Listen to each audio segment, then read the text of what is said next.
Good afternoon. My name is Jesus Garza, General Director of Soluciones Financieras Gamma and also Professor of EGADE Business School. Today I'm going to speak about the economic information for Mexico during the week.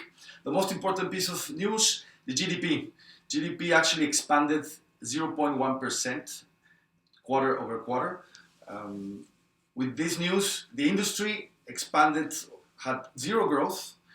The primary sector, agriculture and farming, declined more than 3%, also quarter over quarter. And the positive news came from the services sector, a plus 0.2%.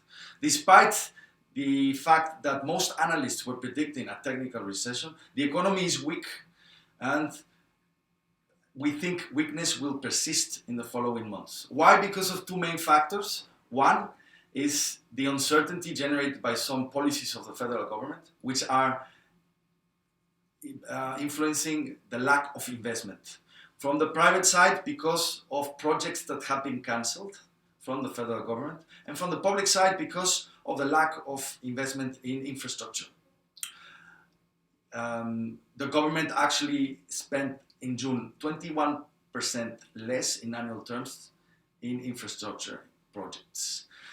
Then, with the second piece of news is the unemployment rate. The unemployment rate increased in May from 3.51 to 3.57%. We expect now, because of the economic weakness, unemployment to continue with its upward trend. Also, an interesting piece of news is the informal sector continues to be more than 50%. 56% of the population is now in informality. We expect inflation to end the year at 3.7%. Also, the Ministry of Finance published its data in revenues and expenditures for June.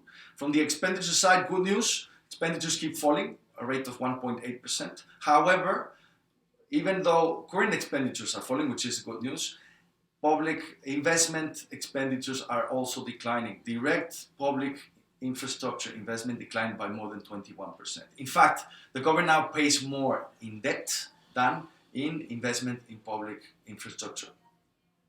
The fourth piece of news, is the Imef. The Imef published its manufacturing services indicators. Both are in contraction, meaning below 50 points. So suggesting that the economy will continue to be weak in the following months ahead. And just to finalize, our projection for GDP growth still is 0.5%, although we still see downward risks for the near future. And this is all. Thanks for watching. Good afternoon.